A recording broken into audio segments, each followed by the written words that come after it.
sitting in FitWorkz hybrid training gym. It's frigid as heck outside in northern Illinois today. No better place than to be inside exercising. Hopefully if you're in a tundra like we are today, you're taking advantage of an indoor space. Temperature controlled, get your workout in and done.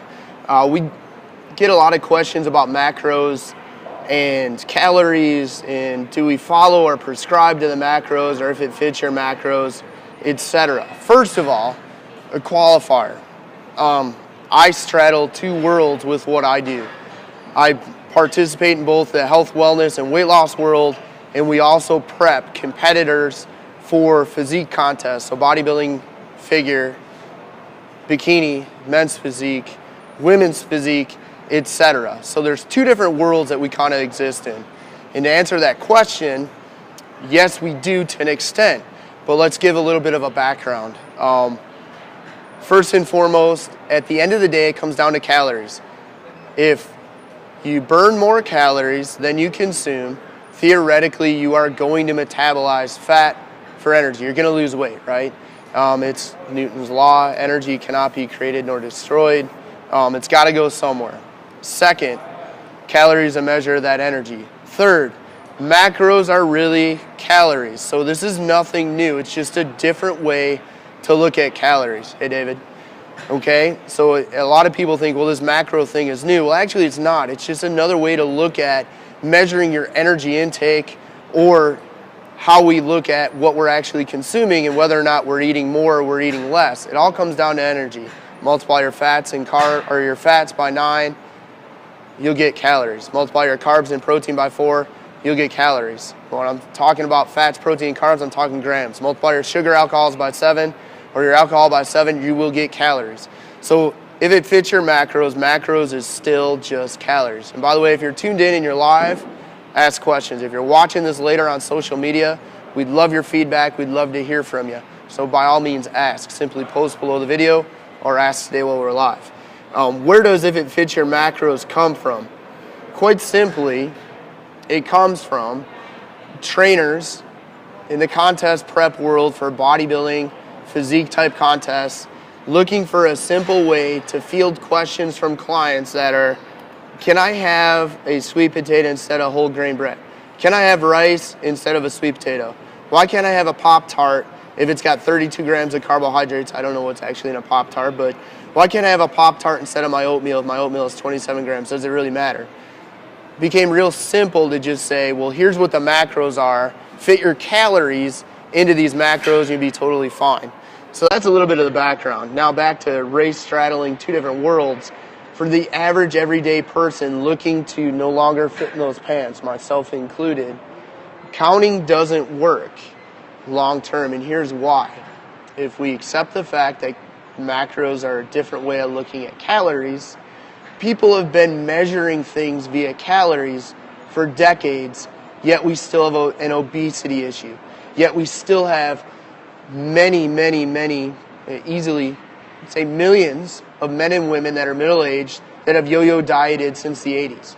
And the reason is because they've counted for a while and they quit. They count for a while, they get sick of it, they quit. They count for a while, quits working, they quit. They count for a while, reduce, can't, they quit.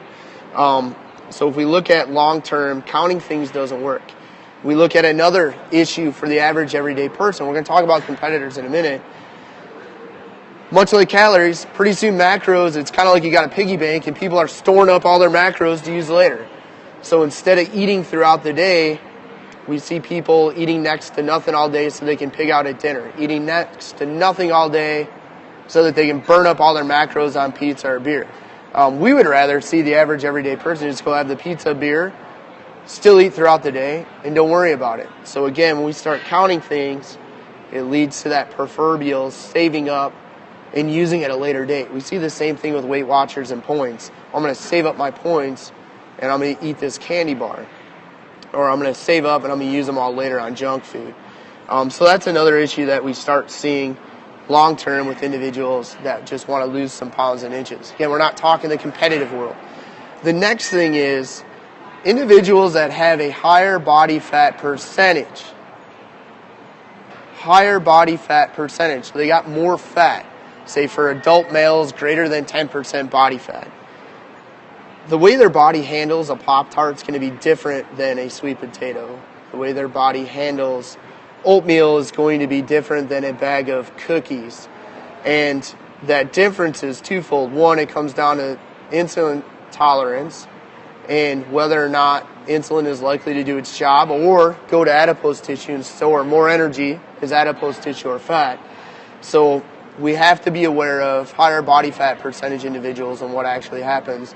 The other thing is people that are trying to lose weight that aren't in that competitive world, a lot of times one Pop-Tart's going to lead to two Pop-Tarts, and actually two come in a pack, and I don't know who has the willpower to only open the package and eat one, but pretty soon you ate a whole box of Pop-Tarts. It's a lot harder for those individuals to stop.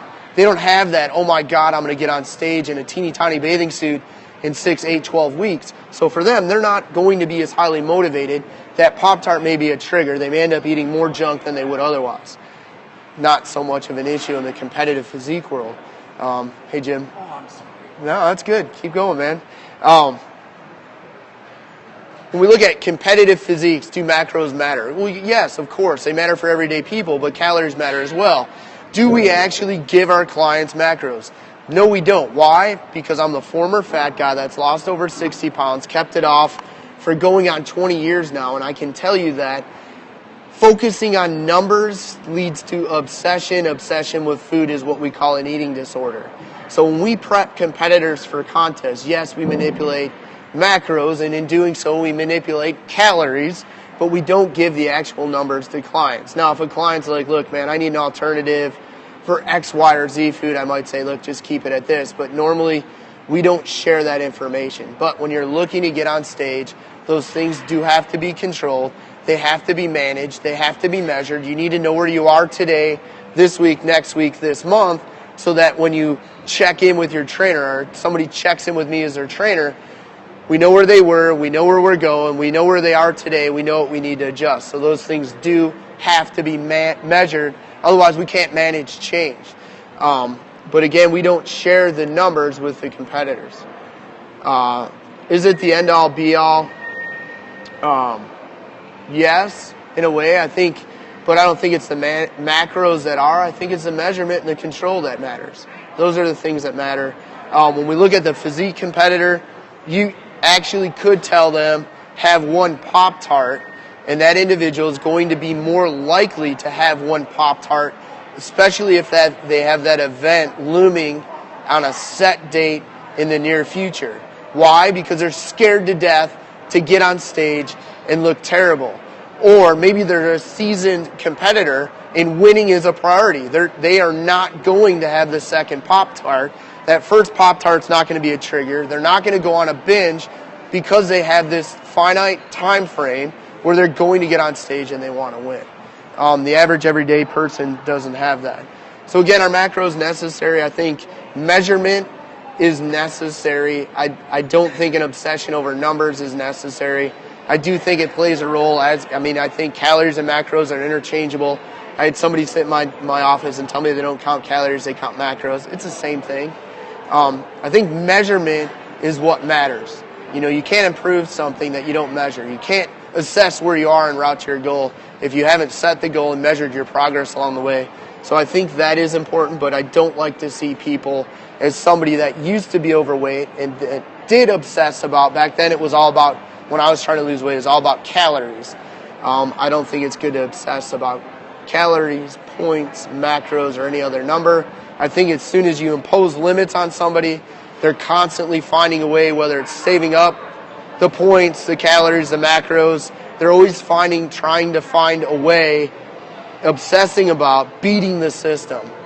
When if it's done right, there's no obsession, it just happens. We call that successful, healthy lifestyle. Eat by Color is an easy way to make that happen.